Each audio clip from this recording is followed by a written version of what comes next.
Welcome to my channel classes by Sunita ma'am. सभी बच्चों का हिंदी की क्लास में स्वागत है। बच्चों, आज इस वीडियो में हम समझेंगे मैथिली शरण गुप्त द्वारा रचित पंचवटी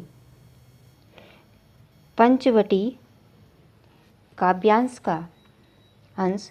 किस व्रत में है व्रती वीर यह, निंद्रा का यो त्याग किए, राजभोग्य के योग्य विपिन में बैठा आज विराग लिए। बना हुआ है पहरी जिसका, उस कुटिया में क्या धन है, जिसकी रक्षा में रत इसका, तन है मन है जीवन है। बच्चों, इसका हम आज अर्थ समझेंगे इस वीडियो के माध्यम से। पिछली वीडियो में हमने चारों चंद की चंचल किरणें खेल रही हैं जल थल में, ये पढ़ा था। जिन बच्चों ने वो वीडियो नहीं देखी है उसका लिंक डिस्क्रिप्शन बॉक्स में दे दिया गया है, वहाँ से आप देख सकते हैं। बच्चों, वीडियो को पूरा ही देखिए, क्योंकि वीडियो को पूरा देखने पर ही आपको अर्थ अच्छी तरह से समझ में आएगा। बच्चों, परीक्षा में जब आप किसी भी काव्य खंड का, दोहे का अर्थ लिखते हैं तो सबसे पहले आप लिखेंगे संदर्भ। और संदर्भ बच्चों इस प्रकार से लिखा जाता है कि प्रस्तुत पद्यांश राष्ट्रकवि मैथिली शरण गुप्त द्वारा रचित पंचवटी काव्य से लिया गया है, जो हमारी पाठ्य पुस्तक के काव्य खंड में संकलित पंचवटी काव्यांश से उद्गृत है।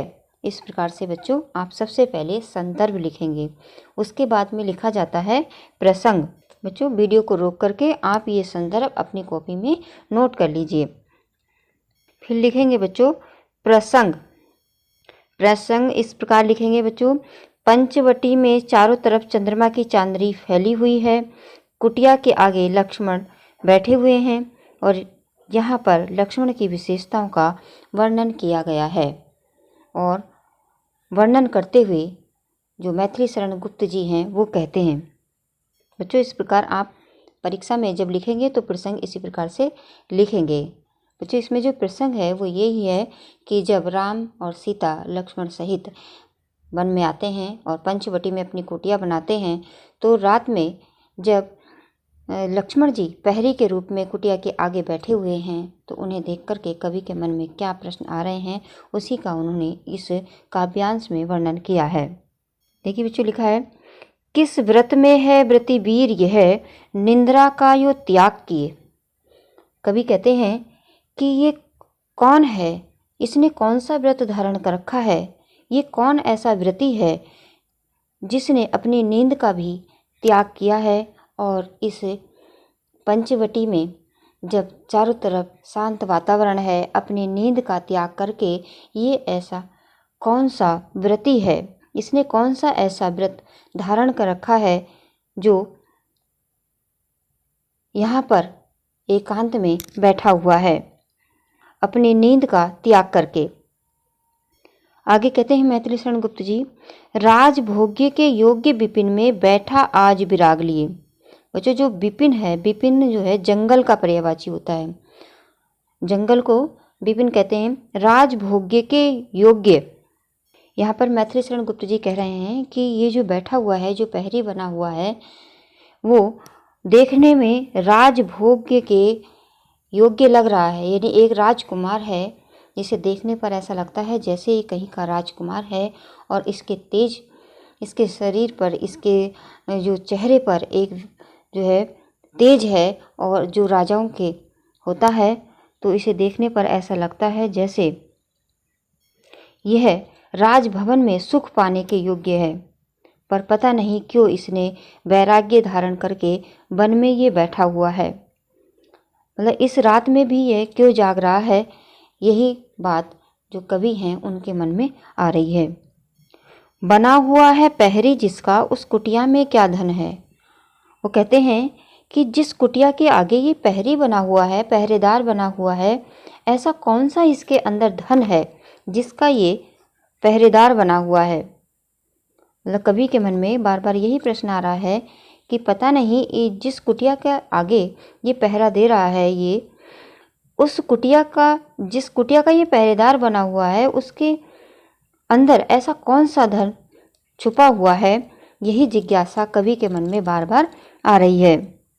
आगे कहते हैं कि जिस कुटिया के आगे ये पहरेदार बनकर बैठा हुआ है, इसमें ऐसा कौन सा धन है जिसकी रक्षा में रत इसका तन मन और जीवन है। यानी ऐसे इस कुटिया में कौन सा महाधन, कौन सा खजाना छुपा हुआ है जिसकी रक्षा में इसने अपना तन मन जीवन सब कुछ लगा दिया है। इस प्रकार बच्चों अब आपको इसका अर्थ समझ में आ गया होगा, क्योंकि बहुत ही आसान है ये अर्थ समझने में, क्योंकि जो मैथिली शरण गुप्त जी हैं उनकी जो भाषा है वो खड़ी बोली है और बहुत कठिन नहीं है समझने में। देखिए, किस व्रत में है व्रति वीर्य निंद्रा का यो त्याग किए, इस तरह से भी आप अच्छी तरह से समझ सकते हैं कि ये कौन व्रति है जिसने ये व्रत धारण कर रखा है कि जो अपनी नींद का त्याग करके इस कुटिया के आगे पहरेदार बना हुआ है और जो देखने में राजभोग्य है, यानी राजा बनने के लायक है, राजा जैसा इसका व्यक्तित्व है, राजा जैसा इसका तेज है, जो राजभवन के सुख पाने के योग्य है। पता नहीं यहाँ पर वैराग्य धारण करके वन में क्यों बैठा हुआ है। आगे वो कहते हैं कि बना हुआ है पहरी जिसका उस कुटिया में क्या धन है। जिसका ये पहरी बना हुआ है, पता नहीं उस कुटिया में ऐसा कौन सा खजाना छुपा हुआ है जिसकी रक्षा में इसने रत माने लगा दिया है। रत शब्द का अर्थ होता है लगाना, कि जिसने अपना तन मन जीवन सब कुछ जो है इसकी रक्षा में लगा दिया है। पता नहीं इस कुटिया में ऐसा कौन सा धन छुपा हुआ है। इस प्रकार बच्चों आप इसका अर्थ लिखेंगे। अब अर्थ लिखने के बाद इसका काव्य सौंदर्य आपको जरूर लिखना है, तभी आपको इसके पूरे अंक मिलेंगे। अब बच्चों अंत में लिखा जाता है काव्य सौंदर्य। ये है काव्य सौंदर्य में सबसे पहला जो नंबर होता है उसमें यही बताया जाता है कि इसमें क्या अर्थ बताया गया है। तो सबसे पहले है कि यहाँ एक निर्भीक और कर्तव्य पालन करते हुए पहरे बने हुए लक्ष्मण का बहुत ही सुंदर सजीव चित्रण प्रस्तुत किया गया है। दूसरा है बच्चों इसमें भाषा इसमें सरल व शुद्ध खड़ी बोली है। जो इनकी शैली है वो वर्णात्मक है। अलंकार इसमें अनुप्रास है। जो अनुप्रास अलंकार वहाँ पर होता है जहाँ पर एक वर्ण की आवृत्ति कई बार होती है। यहाँ पर देखिए व्रत में है व्रति वीर, यहाँ पर भी वह वर्ण जो है 3 बार आया है, व्रत और व्रति और वीर, तो इसलिए यहाँ पर अनुप्रास अलंकार है। गुण बच्चों इसमें ओज है और रस यहाँ पर अद्भुत है।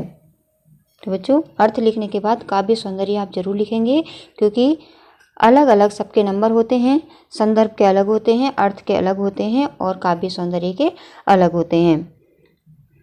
तो बच्चों आज इस वीडियो में बस हम इतना ही पढ़ेंगे। अगली वीडियो में हम दूसरा पंचवटी का काव्यांश पढ़ेंगे और इस काव्यांश का अर्थ आपको अच्छी तरह से समझ में आ गया होगा। मुझे आशा है कि आपने पूरी वीडियो को देखा होगा, तभी आपको ये अच्छी तरह से समझ में आएगा, क्योंकि बच्चे जब अधूरी वीडियो देखते हैं तो उन्हें अधूरा ही ज्ञान रहता है।